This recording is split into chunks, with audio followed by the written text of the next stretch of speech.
been given. I know it's too late to say I'm sorry.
All right, let me unmute my mic there. Let me mute everyone's mic.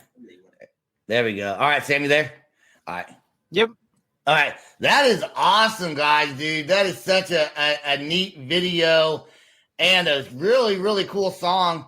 I mean, and by the way, that Jax Diaries flag that's in there, Sam, when you go down to Italy, I need you to pick one of those up for me.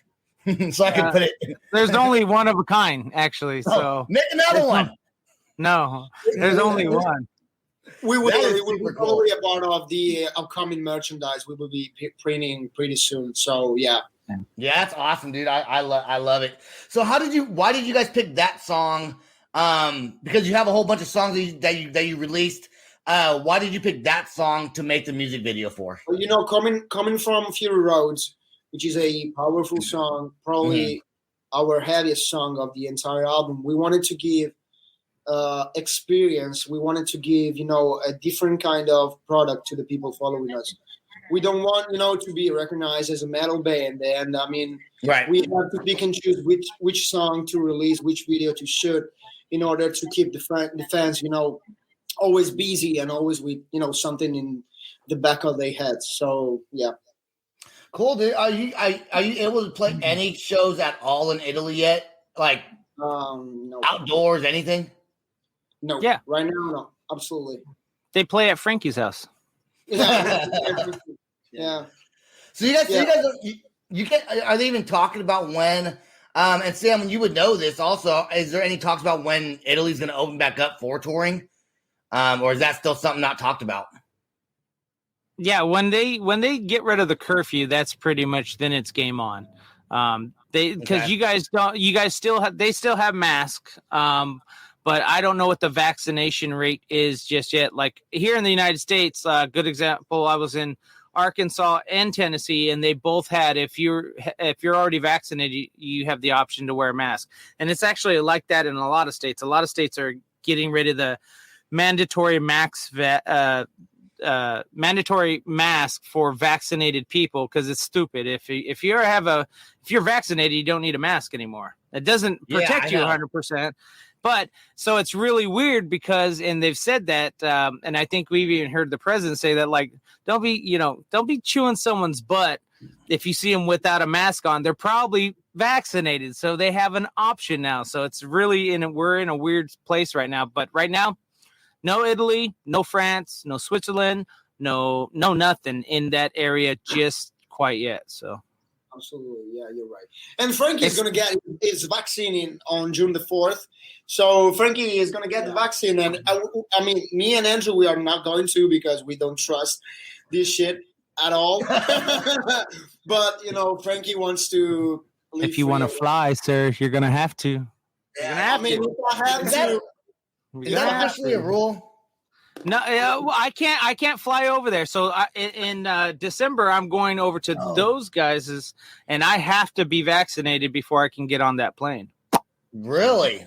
Yeah.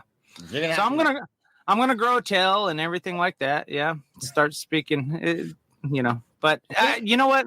It is what it is. I don't care. I'm tired of arguing about it. Give me the stupid shot. I'm going to die anyway. So you might as well just, if worst case scenario, yeah, Manchurian candidate, they can control my body now with all the micro whatevers. And yeah. So yes, let's talk about you going down to Italy. You're going to leave in December? Yeah, I'm heading out in December. I don't want to talk about this. Okay. Because let's talk about but apparently we just opened it up. So yeah, in December, about mid-December, about December 15th, I'll hop on a plane. I think it was December 15th is what my plane ticket says. I remember the 9th, but you may be right. I mean, don't trust me. Or was it a 12th? Maybe it's the 12th or something like that. But so it's middle of December. I'm going to head out there and meet Jax and Andrew and Frankie over there at the airport in Milan, and the rest is history. We're gonna go back, and we got a new album that they're working on currently right now. So I'm gonna kind of give my input onto it, not necessarily producing, but definitely getting all the structure to the music. We're gonna work on our English dialect. I'm gonna harass Millie when she's there. And Frankie and Frankie's dad and Jackson's mom. So yeah, we're gonna have a good time, and I'll leave about mid-February and come back here and hop back on the truck and back to work I go. So that's exciting. That's exciting. I would be. I'm sure Jack, you guys are all excited about that. Absolutely. No, they're not. Yeah. But we're kind of there's a multi-purpose to this visit. It's not only to help with the new album, but we got a lot of things in the works for the future as far as business wise. Partners, just like you and I, Sebastian, are partners. Jackson and I, we're going partners on right now. The plan is a tattoo clothing line shop. So when we move them over to Vegas, but we're moving them over to Vegas soon within the next 2-3 years. And so they can work real closely with Kane Churko and his studio and be over here in the United States where we feel, all of us feel, that this is the market for them versus touring Italy. So, Yeah, absolutely. Or we move them to the UK, whichever. Just kidding. Wherever. I guess so. Okay. Yeah. So. But there was a time someone was wanted to move to Canada. I'm not going to name any names, Jackson, or anything like that. But he wanted to move to Canada, and then and even though I said no, you still can't go across. He's like, what? And then he finds out, and he's like, yeah, I still can't go across. So if there are any lawyers out there, let me just explain the situation, because Jackson might be a little bit embarrassed about it, but it's nothing to be embarrassed about. Jackson was on tour with a band, with an American band, and hopped on a plane, was told to hop on a plane and get over here, hopped on the plane. But once he hit Detroit, they realized, wait, you don't have an O1 or a P2 visa and you're in a band. You can't be here. And so they got a 10-year, Jackson got a 10-year ban. Frankie and Andrew are fine. So, but they were lucky enough to, be playing in another band, not with me. So yeah. So what? Explain to bands that are in other countries that want to play in the United States. Explain to them. And now the UK. Okay, so explain the different kinds of is it a visa that they need or a passport, or what is that special visa they need? So it's a pretty long story, but I mean, bands. If you want to go to the US to tour, and you have a label over there, make sure they prepare for you the right paperwork and the right documents, because otherwise you are going to be the one removed from the country, and it's going to be, something that is going to affect your careers. Because matter of fact is that my previous band, after that thing split up and started rotting and started dying.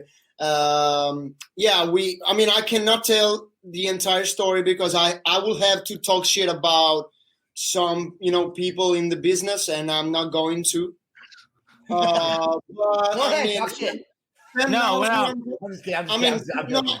I'm not because no, this is not the first interview. We're gonna set up a fundraising fight. Yeah, I mean, yeah. First off, this is not the first interview I'm doing, so I know how to behave properly. But I mean, secondly, I have to talk shit about somebody in the business, and I don't really want to right now. But bands, make sure you have the right documents before leaving your country and going to the US, because I mean, it's not going to be easy, getting over there and perform. I've been touring my entire life. I've been visiting a lot of different countries such as Japan, Russia, and I played all around Europe. Never had problems. But once I landed in Detroit, bad choice. I got detained because of because I didn't have the right visas and the right documents. And then I can elaborate on that. So there's an O1 visa, which basically states that that the person has the right, and they're going to be working and paying taxes on the money that they receive. That's an O1 visa. And then, of course, there's O2, O3, and for spouses and production crews and stuff like that. So and then there's a P1 visa. That means they're going to be coming over here in the United States, but they're not going to get paid. But they're an entertainer and they're touring. So like your South by Southwest people usually are your P1 visas. Those are really easy to get. The O1's a little bit more because there's a lot of tax stuff that has to be written up. But any of those documentations has to be sponsored by a company, basically an American company that says, yes, we're having them come over. So it's no different than if you're in the military and you're trying to get someone to go on base. You have to sponsor them. They need to know the name, so on and so forth. But unfortunately, and I think it wouldn't have been that bad for Jackson, but I think that Detroit, they knew they messed up when they let his brother through first, and then they let him through, and then they're like, wait, those guys are in a band. And so instead of, because what I'm saying is, in my case that I plead to any entertainment lawyers that are out there listening, why such a heavy 10-year fine ban for something so simple as they don't understand the laws here in the United States? Hell, I didn't even understand the laws when it came to it. So, I mean, we got 24 different visas in this country. I think it is 24. Wow. That's way too much. Way too much. How about like one or two? And in other countries, they just have an SD. That's it. Just a normal passport. That's it. That's so. I wonder why they make it so hard. And that sucks that happened to you, to where you have to take. Yeah, it's all it is. You're right. It's all about the money. It's all about the money. Yeah, but make no mistake, we did everything in our power to have the right documents and visa. We didn't want. We pretty much knew how it was working, so we didn't want to break any rules or stuff like that. Just we were represented by somebody. We signed a contract with a label there in the US that just didn't care at all about us and about us having the right documents. So that's why I will be talking shit if I will tell the full story.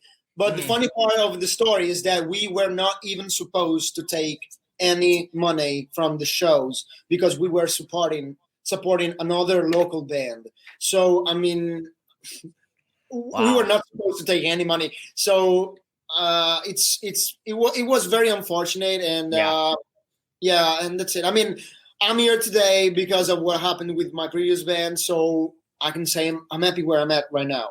Yeah, just think of it that way. If that didn't happen, all this wouldn't be here. So, But sometimes when something bad happens, something good comes out of it, man. So that's right. right. If you're a band and you're not from the United States, there you go. Do your research before you come here to